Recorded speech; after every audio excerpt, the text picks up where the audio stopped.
bahaya.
Selasa 25 November 2025 menjadi hari kelabu. Banjir bandang yang menerjang sejak pagi meluluh lantakkan sebagian daratan Sumatera. Lebih dari 1.000 jiwa meninggal dunia dan tidak kurang dari 200 jiwa belum ditemukan hingga saat ini.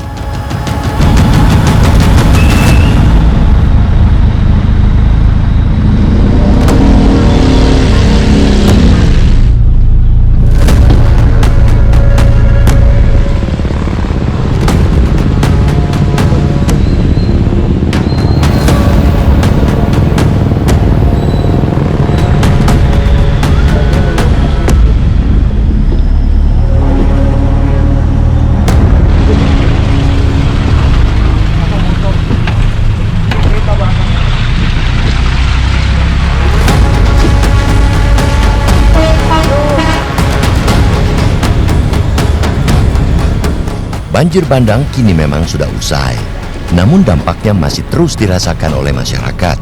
Hanya dalam hitungan menit banjir menyapu ratusan ribu bangunan porak-poranda. Lebih dari 180.000 rumah luluh lantak.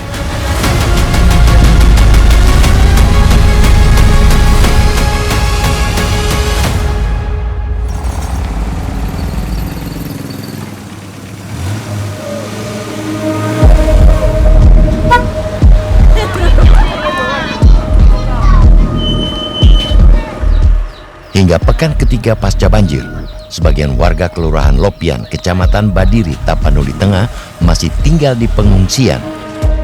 Mereka menempati sebagian sisi ruas jalan di Jembatan Lopian. Tidak hanya kehilangan papan dan kesulitan pangan, warga juga kekurangan sandang atau pakaian. Baju dari mana aja nih, Kak? Sumbangan dari orang, Kak. Nggak tahu lah kami dari mana-mana aja. Pasti ada ya? Iya. Ini kan anak-anak besok kalau tidak salah sekolah ya, harusnya ya sudah mulai sekolah ya. Gimana? Satu hari ini udah sekolah kian, tapi karena sekolahnya pun masih sedalam ini sekolah nggak, jadi ya ditunda sekolahnya.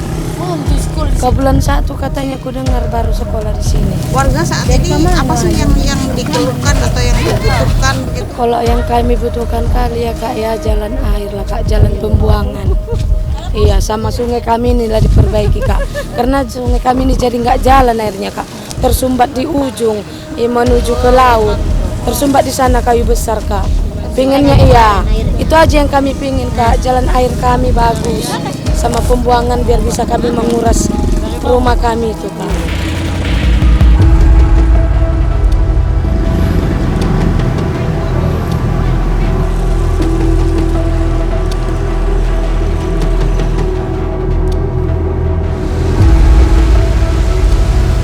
Nama Bapak Zulpadli Sihombing. Bapak kan kami tadi mengajak kami untuk melihat rumah Bapak. Yang mana ini? Itu yang hijau, Bu. Oh, hijau di sana. Yang tidak bisa ditempati 2-3 minggu kami, Bu, kerja di situ. Tidak siap-siap, Bu. Kayu yang besar-besar banyak di situ, Bu. Tidak bisa kami keluarkan dari situ. Kami berharap kepada pemerintah seluruh Indonesia untuk prihatin sama kami di Lorong 6 Kelurahan Lopian. Bapak udah tinggal di rumahnya belum? Udah bisa Belum bisa ditempati, Bu. Inilah udah 3 minggu mengerjakannya, tidak bisa masuk ke situ. Sebab kalau kami keluarkan tanahnya masuk kembali, sebab tidak ada jalan air keluar dari rumah kami. Nah makanya kan ini sebenarnya kan tadi kami juga melihat ini jalanan ini kan Pak. Ini kan semestinya kan dibersihkan dulu sehingga yang belakang-belakang juga bisa mengalir kan seperti itu. Tidak bisa Bu, kalau dibersihkan pun jalan ini Bu, tidak bisa mengalir air dari sana Bu. Ada di situ paret yang sumbat, mesti itulah diambil semua Bu, dikorek, barulah ada mau keluar ke paret itu dari rumah kami air semua. Ibu rumahnya yang mana? Inilah. Kalau buka kan bagusnya. Ya. Nah, di sampingnya yang habis semuanya ke belakang. Kayak gini pula itu. Udah lurus kayak gini kan. Ngapa lagi belok lagi ke apa? Artinya ini belum bisa ditempati. Belum bisa Bu. Jadi harapannya apa ini Bu? Kayak gitu juga lah maunya air itulah dulu di apa? Dikeluarkan air dari belakang ini semuanya. Kalau Paritnya dibereskan dulu ya, dikuras dulu. ya. Cari airnya Bu. Kalau sudah beres parit itu, bisalah air itu kurasa keluar dari rumah ini pun. Bisalah kami keluarkan kan. Kalau air, tahu lah Ibu, kemana perginya kalau nggak ke bawah, kan gitu kan. Nanti saya lihat ya ke belakang ya Bu ya. Pak. Dari sini kita, Pak. Ya sebentar ya. Ya tadi ini memang waktu saya sedang melakukan peliputan di sebelah sana tadi ada bapak-bapak dan ibu-ibu yang mendatangi kami. Mereka bilang tengoklah rumah kami karena mereka merasa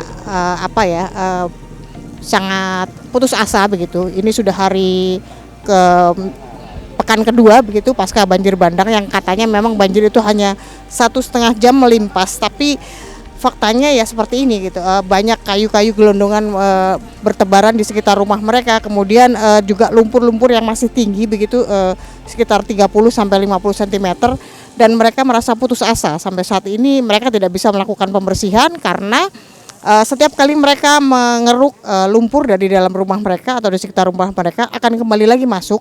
Karena apa? Karena parit-parit atau saluran air dari sekitaran sini itu memang sudah mampet semuanya begitu. Jadi warga sangat mengharapkan selain melakukan pengerukan atau pembersihan di jalan, di ruas jalan, juga dilakukan pengerukan dan pembersihan di parit-parit sehingga air kembali mengalir dan tidak tersumbat lagi di kawasan pemukiman seperti itu. Baik Pak, mari boleh kita lihat.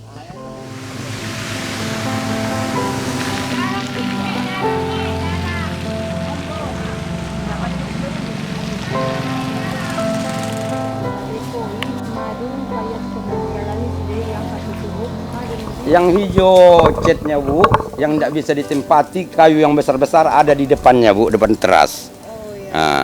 Iya Bu. Ini berarti masuk lorong Lorong 6 Bu, Lopian, Kecamatan Badiri. Kecamatan Badiri. Iya Bu.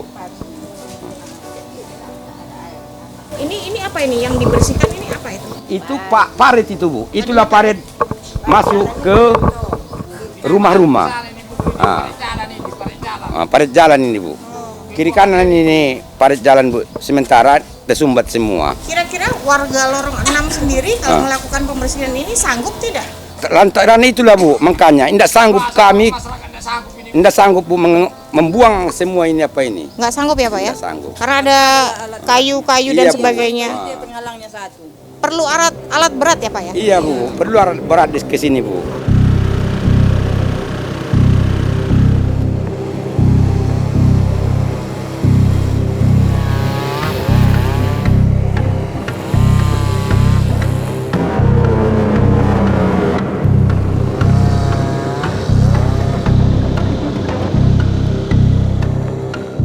Saat ini saya berada di Jalan Raya Sibolga, Padang Sidempuan. Ini persisnya di Desa Badiri. Di sepanjang jalur dari arah kota Sibolga sampai dengan Bandara Ferdinand Lumban Tobing, setidaknya kami menemukan 3 titik penumpukan atau masih ada lumpur-lumpur yang teronggok di jalanan seperti ini, ada 3 titik begitu. Nah ini membuat jalur cukup macet begitu. Hal ini selain disebabkan mungkin belum diangkut, ada juga di beberapa titik itu yang memang terjadi longsoran baru karena beberapa hari ini di Sibolga ini memang turun hujan deras. Nah, seperti ini kalau di jalan ini ada banyak sekali akar-akar kayu, bahkan termasuk kayu-kayu gelondongan yang ini mungkin tercabut dari tanah begitu, tapi sebagian besar yang lain memang berasal dari kayu tebangan.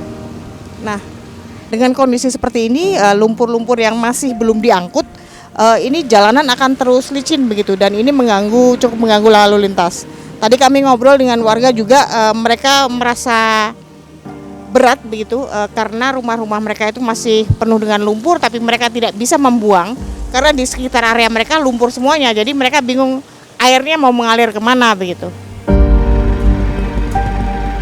Akibat banjir bandang, lebih dari 2.900 kepala keluarga di Sumatera Utara mengungsi. Mereka tidak punya tempat tinggal lagi atau belum bisa kembali ke rumahnya. Warga menanti uluran tangan untuk memulihkan permukiman. Diperkirakan tumpukan kayu mulai dari posisi kita berdiri saat ini, Bu, sampai ke hilirnya diperkirakan lebih dari 500 meter.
Besok, semuanya besok? Iya. Ada nggak seragamnya? Nggak ada. Kemana? Hanyut semuanya. Tas sekolah semuanya hanyut. Tas sekolah juga? Iya. Buku-buku? Hancur semuanya.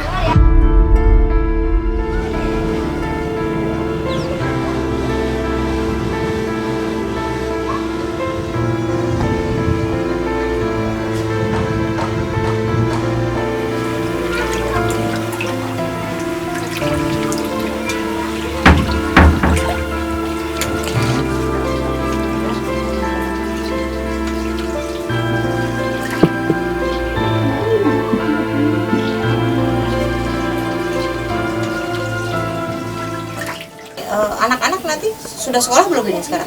Belum lagi, Bu. Maunya besok dibilang. Iya. Tapi gimana lah sekolah, nggak ada pakaiannya. Iya, udah hanyut semua. Nggak ada.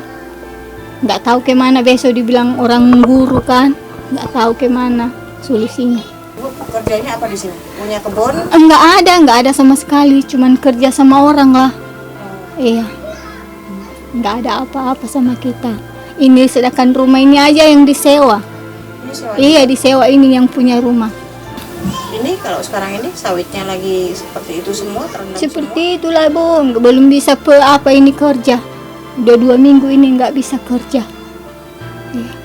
Nggak ada kerja ini, udah susah ini. Mencari 5.000 aja uang, Bu, udah susah. Biaya anak-anak ini. Udah susah, nggak dapat uang. Apalah yang bisa dikerjakan, nggak bisa.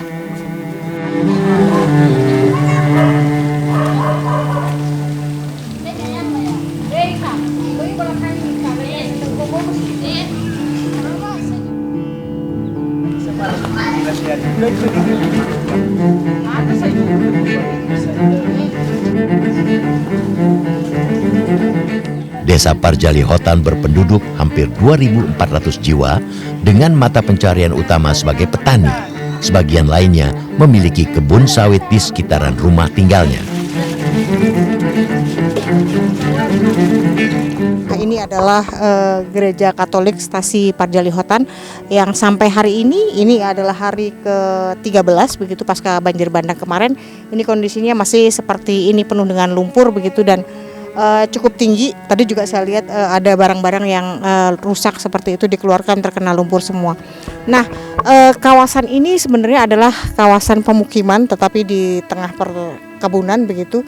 Nah, jalanan di sini sekarang sementara ini belum bisa dilewati karena kita lihat di sebelah sana ini lumpurnya juga cukup tinggi. Sebenarnya ini adalah jalur utama, satu-satunya jalur yang menghubungkan beberapa dusun termasuk satu desa yang lain yaitu Danau Pandan.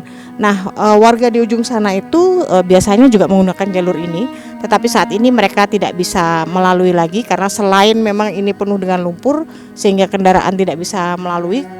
Kemudian mereka juga jembatannya masih terputus. Sebenarnya kami ingin juga menjangkau ke sana tapi sepertinya memang belum memungkinkan karena cukup jauh. Semoga segera ada langkah-langkah atau bantuan begitu untuk bisa segera membersihkan kawasan desa ini sehingga kehidupan warga bisa berlangsung kembali dengan baik. Karena tadi kita ngobrol-ngobrol dengan masyarakat, anak-anak juga sudah mulai bersekolah, tetapi mereka tidak punya seragam, tidak punya sepatu, bahkan tidak punya buku.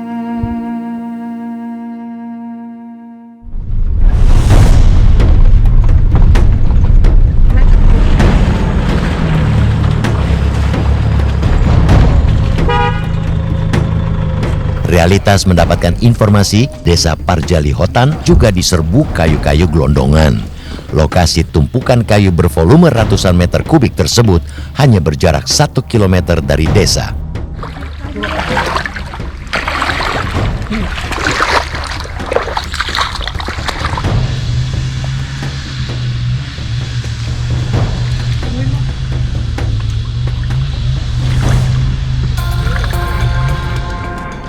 Untuk menuju sungai, Realitas melewati jalur perkebunan sawit milik warga.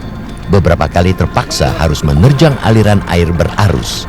Air sungai limpas ke daratan dan membuat sungai-sungai baru.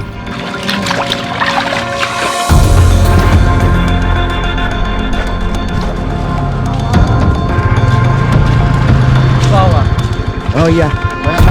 Iya ini mau ke sana.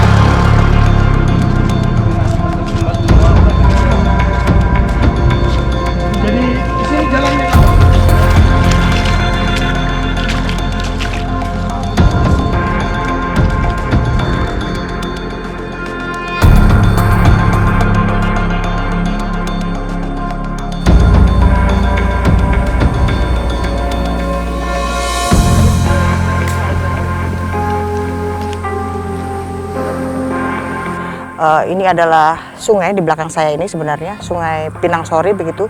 Tapi bisa kita lihat di sini sepanjang sungai ini dipenuhi oleh kayu-kayu ukurannya lumayan cukup besar. Sebagian memang terlihat ada yang kayu tua, tapi sebagian juga banyak yang terlihat dipacak begitu.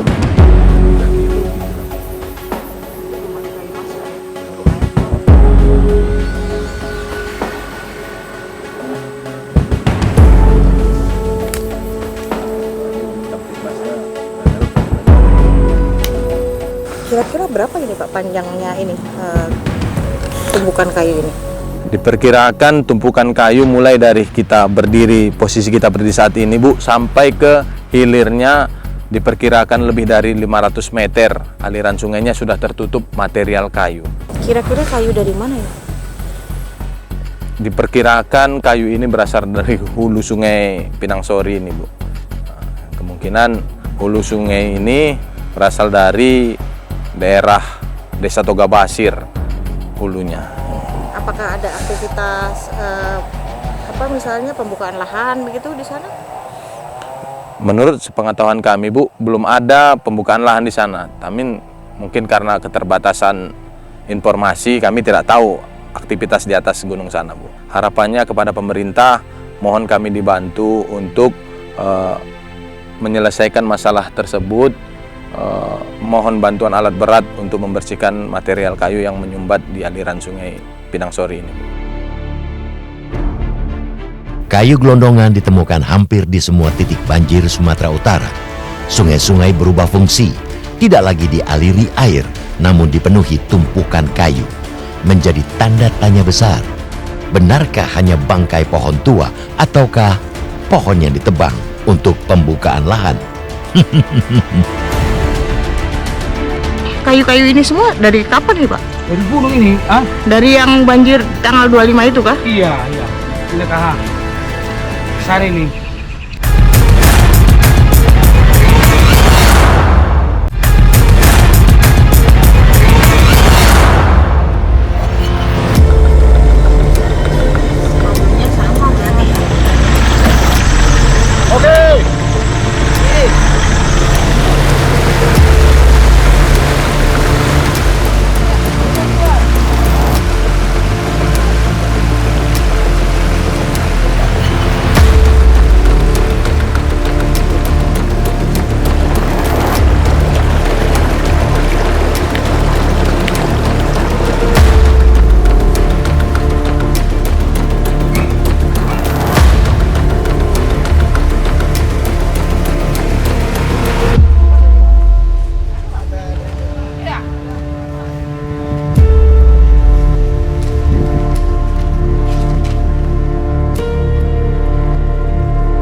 Kalau hujan airnya naik karena kan sungai udah pindah ke jalan ini. Sungai pindah ke sana. Iya. Sekarang ya. Ya, karena kan tertutup kayu semua. Iya. Iya. Ini karena hujan tadi malam ya. Iya, naiklah air. Naik. Ekstrim katanya. Iya. Cuma macam mana lah, kita berserah saja lah apa yang bisa kita lakukan. Kalau kita masih bisa mengungsi, kita cari pengungsian yang apa. Kalau hari-hari biasa musim hujan. Iya. Sebelum ini ya. Iya, sebelum ini. Kalau sebelum kejadian ini dah, enggak pernah. Cuman karena sungai Tong lancar. Mana nih Pak?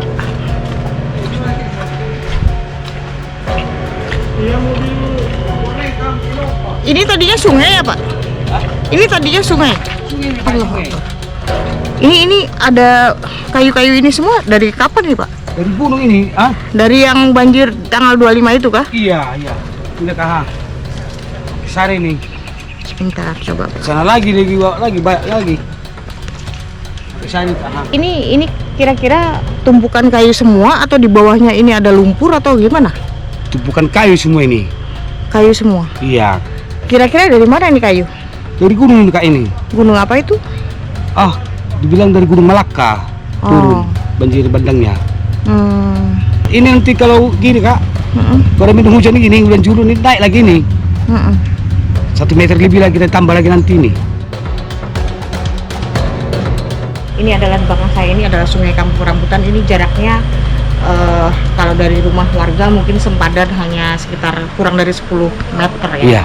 Nah, kayu-kayu sebesar ini bisa Anda bayangkan, ini yang limpas semua ke sungai, menutup jalur air. Kemudian karena hujan terus datang, air tidak mengalir ke sungai, mau tidak mau akan limpas ke jalanan. Dan inilah yang menyebabkan banjir terus-menerus terjadi di sekitaran Tapanuli Tengah ini. Banjir bandang Sumatera menjadi saksi mata keserakahan manusia berbuah bencana. Jutaan meter kubik kayu yang terserak di banjir Sumatera sudah pasti tidak mungkin tumbang sendiri. Cari dan usut para pelaku kejahatan ekologis.